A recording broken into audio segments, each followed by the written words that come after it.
তারা গত 15 বছরে ধাক্কা দেয়, নড়ে না, শেখ হাসিনার গদি নড়ে না, শুধু ঢুলে নড়ে না। কারণ এই দিনের বেলায় গদি হলো ঢুলাতো, রাতের বেলায় আবারই গিয়ে হলো গদিটা ঠিক করে দিত, রাতের অন্ধকারে গিয়ে সবার সাথে আবারই কম্প্রোমাইজ করত। সংবাদ সম্মেলনে এভাবেই বিএনপিকে একহাত নিলেন এনসিপির মুখ্য সংগঠক নাসির উদ্দিন পাটোয়ারি। জুলাই সনদের বাস্তবায়ন প্রক্রিয়া নিয়ে জাতীয় ঐকমত্য কমিশনের দেয়া সুপারিশের ব্যাপারে প্রতিক্রিয়া জানাতে এই সংবাদ সম্মেলন ডাকে এনসিপি। বাংলা মোটর দলীয় কার্যালয়ে সংবাদ সম্মেলনের শুরুতেই নিজেদের বক্তব্য তুলে ধরেন এনসিপি নেতারা।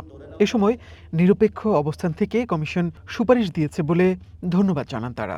জুলাই সনদ বাস্তবায়নের আইনি ভিত্তি সম্পন্ন আদেশের খসড়া সরকার গ্রহণ করলে সনদ স্বাক্ষর ব্যাপারে অগ্রগতি তৈরি হবে বলে এনসিপি মনে করে। তবে সুপারিশের মাধ্যমে ঐকমত্য কমিশন বিভেদ তৈরি করেছে বলে বিএনপি যে অভিযোগ এনেছে তা নিয়ে এনসিপির বক্তব্য জানতে চাওয়া হয়। এ সময় দলের মুখ্য সংগঠক দাবি করেন, নিজেদের কার্যকালে ঐকমত্য কমিশন অনেকটাই বিএনপি দ্বারা প্রভাবিত ছিল, কিন্তু সনদ বাস্তবায়নের সুপারিশ দেওয়ার ক্ষেত্রে স্বাধীনভাবে সিদ্ধান্ত নেয়ায় বিএনপি নাখুশ বলে মন্তব্য করেন এনসিপির কেন্দ্রীয় এই নেতা। এটা তো ওনারা ভুল করেছেন, যে ওনারা বাস্তবায়ন প্রক্রিয়াটা কেমন হবে সেটা দেখেই বিএনপির সাইন করা উচিত ছিল। তো ওনাদের ভুলটা তো আমাদের ঘাড়ে এখনো তুলে দেওয়া উচিত না।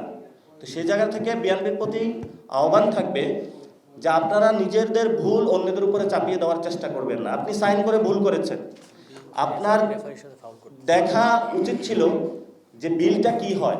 আমরা সেই দাবিগুলো দিয়েছিলাম, আমরা আপনাদের কাছেও গিয়েছিলাম।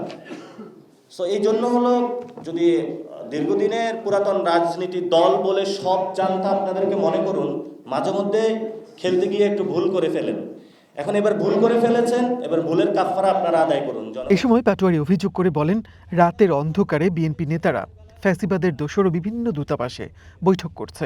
বিএনপিকে বলবো, এই দিনের বেলা ঐকমত্য কমিশনে, রাতের বেলা হলো বিভিন্ন এম্বাসি, বিভিন্ন বাংলাদেশের যেই ফেসিবাদী শক্তি যারা আসার প্রচেষ্টা চালাচ্ছে, এই যে জাতীয় পার্টি থেকে শুরু করে বিভিন্ন রাতের বেলা যে মিটিং মিছিল, এগুলো আপনারা বাদ দেন।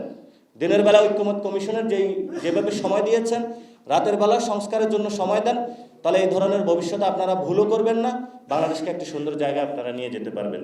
জাতীয় সংসদ নির্বাচনের আগে জুলাই সনদের উপর গণভোটের দাবি করলেও এনসিপি এ ব্যাপারে জামায়াতের মতো অনড় অবস্থানে নেই বলে মন্তব্য করেন কেন্দ্রীয় মুখ্য সংগঠক।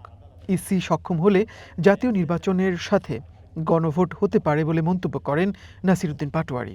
ফেসিবাদী শক্তিটা অনেক বেশি একসাথে কাজ করবে, যাতে হলো গণভোটে মানুষের অংশগ্রহণ থেকে তারা বিরত রাখতে পারে।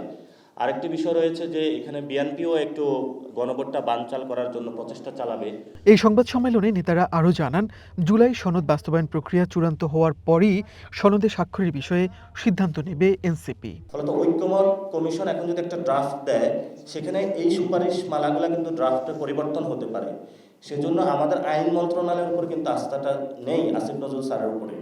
সেই জায়গা থেকে আমরা বলছি যে কনসেনসাস কমিশন ড্রাফট আকারে যখন হাজির করবে, আমরা সেটা পড়ব, যদি দেখি জনগণের সকল আশা আকাঙ্ক্ষা এবং গণ অভ্যুত্থানকে প্রাথমিক ভিত্তিমূল ধরে নেওয়া হয়েছে, তখন আমরা সাইন করে দিই। মনির মিল্লাত, ওয়ান নিউজ, ঢাকা।